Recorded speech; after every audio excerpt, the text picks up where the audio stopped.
नमस्कार दोस्तों, आप सभी का स्वागत है हमारे चैनल स्टोरी एंटरटेनमेंट में, जहां आपको मिलेंगी दिल को छू लेने वाली, प्रेरणादायक और मनोरंजक कहानियां।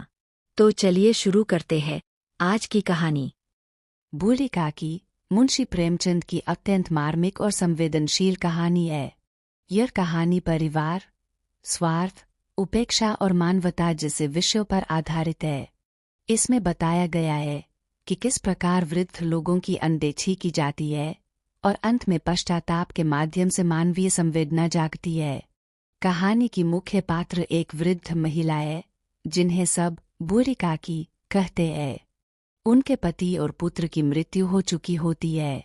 वे बिल्कुल अकेली और असहाय हो जाती है। उनके पास थोड़ी सी संपत्ति होती है, जिसे वे अपने भतीजे बुद्धिराम के नाम कर देती है, इस आशा में कि वह जीवन भर उनकी सेवा करेगा और उन्हें सम्मान देगा।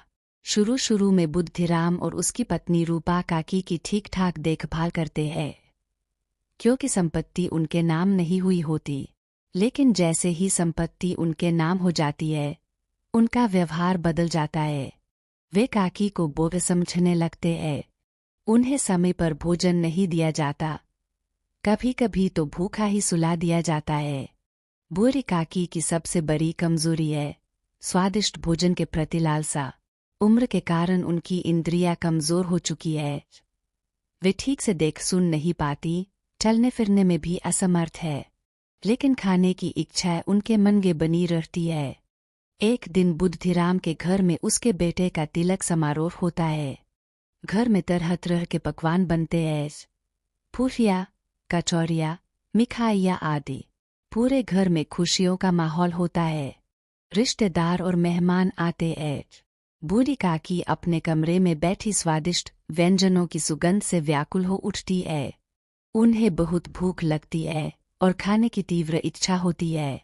वे बार बार सोचती है कि उन्हें भी कुछ अच्छा खाने को मिलेगा, लेकिन कोई उनकी सुध नहीं लेता।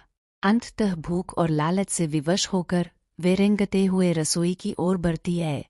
उनकी यह दशा अत्यंत दयनीय होती है। वे मेहमानों के बीच जाकर बैठ जाती है और पूफिया खाने लगती है। यह देखकर बुद्धिराम क्रोधित हो जाता है। उसे शर्म आती है कि मेहमानों के सामने उसकी काकी इस प्रकार आ गई। वह उन्हें सबके सामने डांटता फटकारता है और लगभग घसीटते हुए वापस उनके कमरे में डाल देता है। बूढ़ी काकी बहुत अपमानित और दुखी होती है। वे रोती है, लेकिन कोई उनकी परवाह नहीं करता। इस पूरे प्रसंग में सबसे संवेदनशील पात्र है लासली, जो बुद्धिराम की छोटी बेटी है। वह बूढ़ी काकी से बहुत प्रेम करती है। वह उनकी पीड़ा समझती है। रात को जब सब सो जाते हैं, तो लासली चुपके से अपने हिस्से की पूरियां और मिठाइयां लेकर बूढ़ी काकी के पास जाती है और उन्हें खिलाती है। बूढ़ी काकी भूख से इतनी व्याकुल होती है कि वे तेजी से सब खा जाती है, लेकिन उनका पेट नहीं भरता। वे और खाने की इच्छा प्रकट करती है। तब लासली उन्हें जूठे पत्तलों के पास ले जाती है, जहां मेहमानों ने खाना खाया था। बूढ़ी काकी वहां बचे खुचे टुकड़े उठाकर खाने लगती है। यह दृश्य अत्यंत हृदय विदारक होता है। एक वृद्ध महिला, जिसने अपनी पूरी संपत्ति परिवार को दे दी, अब जूठे पत्तलों से भोजन रूंध रही है। इसी समय रूपा की नींद खुल जाती है। वह यह दृश्य देखकर स्तब्ध रह जाती है। उसके हृदय में करुणा और पश्चाताप जाग उठता है। उसे अपनी गलती का एहसास होता है कि उन्होंने एक असहाय वृद्धा के साथ कितना अमानवीय व्यवहार किया है।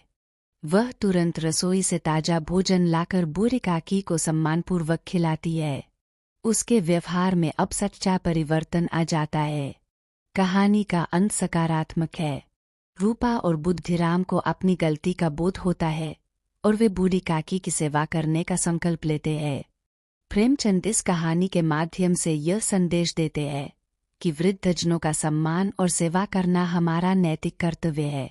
स्वार्थ के कारण यदि हम अपने ही बुजुर्गों की उपेक्षा करते हैं, तो वह समाज के लिए अत्यंत शर्मनाक है।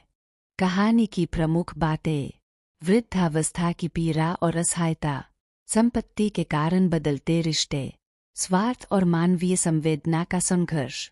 बच्चों के मन की सच्चाई, लाडली का चरित्र, अंत में पश्चाताप और सुधार। शिक्षा, सीख। हमें अपने घर के बुजुर्गों का सम्मान करना चाहिए। वे बुआई नहीं, बल्कि हमारे परिवार की जड़ और अनुभव का स्रोत होते हैं। स्वार्थ से ऊपर उठकर मानवता का पालन करना ही सच्चा धर्म है। दोस्तों, आज की कहानी यहीं समाप्त होती है। उम्मीद है आपको यह कहानी पसंद आई होगी। ऐसी ही शानदार कहानियों के लिए स्टोरी एंटरटेनमेंट को सब्सक्राइब करें। वीडियो को लाइक करें और अपने दोस्तों के साथ शेयर जरूर करें। धन्यवाद।